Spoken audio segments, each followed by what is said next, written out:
उत्तर प्रदेश के समस्त शिक्षा मित्र भाइयों और बहनों, मैं बरेली से विवेक गोस्वामी शिक्षा मित्र आपको सादर वंदन और अभिनंदन करता हूँ। साथियों, 5 साल में जो भी पटकथा आपके लिए लिखी गई थी वो सब आपने देख ली। जितने भी नेता दल थे, हर दल ने आपको लूटा, हर दल ने आपको ठगा और सिवाय लुटने के आपको कुछ हासिल नहीं हुआ। हर तरीके के नेता आए, आपको लूट लूट कर चले गए और हम लोग लुटते गए। सब कुछ जानते हुए भी लुटते गए। बस एक आस थी कि कभी न कभी शायद कोई नेता उद्धार कर ही देगा, लेकिन ऐसा अब तक हुआ नहीं। अब इस सरकार में जो शिक्षा मित्रों की घोर विरोधी सरकार है, इसमें ये आखिरी चरण और आखिरी प्रयास ये बाबा जी उत्थान समिति के द्वारा किया जा रहा है। सबको हमने देखा, तो एक बार इनको देखने में क्या हर्ज है। इसलिए मेरे समस्त भाई बहनों, आपसे मेरी प्रार्थना है कि एक बार आप लोग अयोध्या की सरजमी पर 16 से 21 तारीख के मध्य जो भी आपके मंडल या जिला की डेट लगी हो, उसमें सपरिवार प्रतिभाग अवश्य करें। आर्थिक तंगी अगर है, चंदा देने के हैसियत नहीं है अगर आपकी, कोई बात नहीं, केवल किराया अपना जुटाकर अपने खाने के लिए घर से ले जा 2 दिन जैसे भी आपको काटने हैं अपने वहाँ जाकर काट लीजिए। आप ये समझ लीजिए कि ये आपके ऊपर एक आर्थिक दंड डाला गया है, इसी को समझ कर चले जाइए और उसके फलस्वरूप आपको भगवान के दर्शन करने को मिलेंगे। आज तक आपने अयोध्या या अयोध्या मंदिर नहीं देखा होगा, तो क्या पता भगवान राम के दर्शन इसी बहाने आपको हो जाएं। हो सकता है आपकी जो मन में विचार उठ रहे हैं, तो कुछ ना कुछ तो आपको सर मिलेगा ज़रूर, क्योंकि अगर मिलना नहीं होता तो समस्त संविदा कर्मियों के साथ आपका भी मानदेय अब तक बढ़ गया होता। आपका मानदेय कुछ ना कुछ सोच कर रोक रखा है, वहाँ से कुछ घोषणा की जाएगी, ऐसी घोषणा होगी जिससे हर व्यक्ति संतुष्ट होकर आएगा। ऐसा नहीं है कि टेट को कुछ मिलेगा, नॉन टेट कुछ मिलेगा, हर तबके को अच्छा से अच्छा मिलेगा, ऐसा मेरा विश्वास है। अब विश्वास पे ही दुनिया कायम है। इसलिए साथियों, किसी नेता के, किसी अपने साथी के या किसी अन्य विरोधी पार्टी के कार्यकर्ता रूपी शिक्षा मित्र के बहकावे में ना आए। वो आपको बरगलाएंगे कि 3 महीने और रुक जाइए, 3 महीने बाद पहली कैबिनेट में आप मास्टर बनेंगे। तो खुद जरा दिमाग लगाइए। आप नई शिक्षा नीति लागू हो जाएगी 1 अप्रैल से, उसमें सारे नियम बदल जाएंगे, तो आप कैसे अध्यापक बन जाएंगे।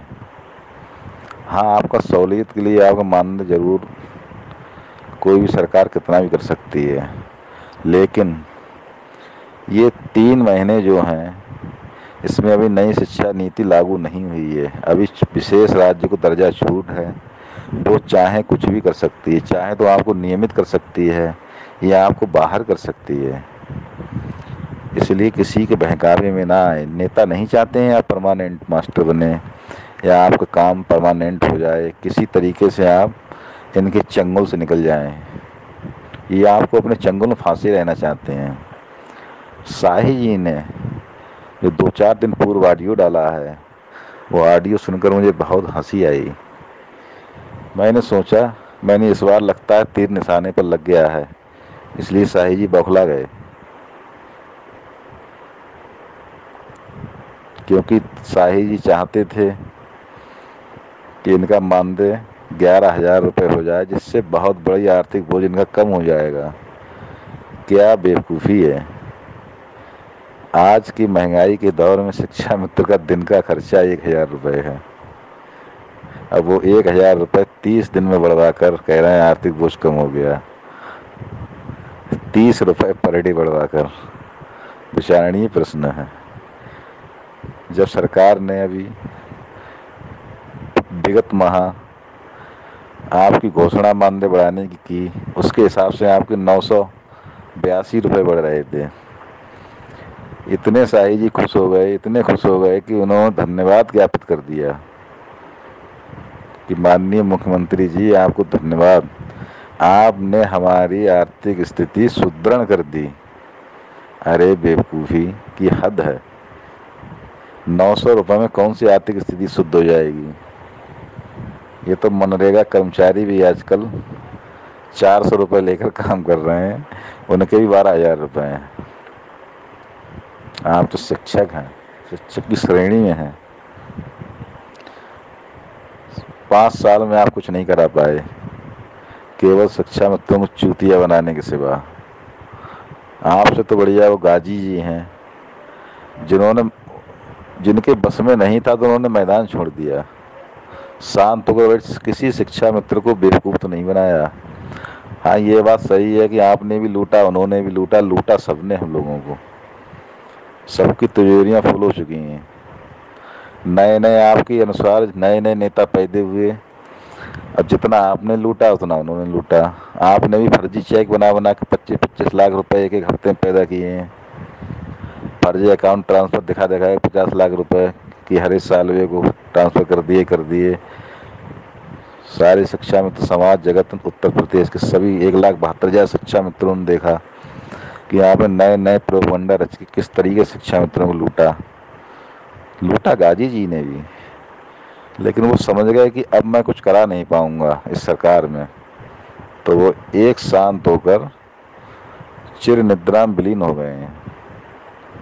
उनको पता है जब उनके मौके की सरकार आएगी तब वो कुछ ना कुछ फिर सोचेंगे, फिर अपना कदम बढ़ाएंगे। लेकिन आपने 4.5 साल तक शिक्षा मित्रों को सिवाय बेवकूफ़ बनाने के किया कुछ नहीं। आप लेटर यहाँ कुछ और दिखाते थे कि हम ये मांग मानने जा रहे हैं, और बाहर निकलता कुछ और था कि हमारा मानदेय बढ़ा दिया जाए। यहाँ आप सैलरी की बात करके जाते थे कि हम सैलरी पूरी लेने जा रहे हैं, और लेटर कौन सा निकलता था बाद में जिसका जवाब आता था कि आपने मानदेय 1,000 रुपये बढ़ाने की मांग की। तो इसलिए भाई शिक्षा मित्रों को आप जैसे नेताओं की अब आवश्यकता नहीं रह गई है। इसलिए आप शांति से अपनी 10,000 रुपये की नौकरी करें और हम लोगों को भी करने दें। 16 अक्टूबर से 20 अक्टूबर तक जो भी होना होगा वो हो जाएगा। 21 अक्टूबर की शाम तक हर एक शिक्षा मित्र को पता चल जाएगा कि उनका भविष्य क्या है। इसलिए कृपया करके किसी भी शिक्षा मित्र को अयोध्या जाने से कोई भी शिक्षा मित्र, विरोधी शिक्षा मित्र के ग्रुप में घुसे हुए बहरूपियों और विपक्ष पार्टी के चमचों, कृपया करके 6 महीने शांति बनाकर अपनी सरकार तुम लोग आने का इंतज़ार करो, और हम लोगों को काम इसी सरकार में हो जाने दो। क्या पता खुदा न खास्ता सरकार कहीं नहीं बनी आपकी, तो इन शिक्षा मित्रों का भविष्य क्या होगा, इसका जवाब किसी के पास है क्या। इसलिए कोई भी शिक्षा मित्र किसी नेता से पैसा मांग कर नहीं जाएगा, ऐसा मेरा मानना है। इसलिए आप लोग कृपया करके शांति का दान दें और शांत बैठकर शिक्षा मित्रों को यज्ञ को सफल बनाने दें। कोई ज़्यादा लंबा समय नहीं है, 20 दिन का समय है। 20 दिन भी अब नहीं बचे हैं। 15-16 दिन में सब पता हो जाएगा शिक्षा मित्रों का भविष्य क्या है। इसलिए मैं जिला बरेली से विवेक गोस्वामी अपने समस्त उत्तर प्रदेश के शिक्षा मित्र भाइयों और बहनों से निवेदन कर रहा हूँ कि आप लोग किसी के भी बहकावे में ना आए। अगर आज आपको आपके माता पिता भी मना कर रहे हैं तो समझ लीजिए वो भी आपको पथ विचलित कर रहे हैं। इससे ज़्यादा मैं आप कुछ कह नहीं सकता हूँ। इसलिए करबद्ध प्रार्थना और निवेदन है, कृपया करके अयोध्या अवश्य पहुँचें।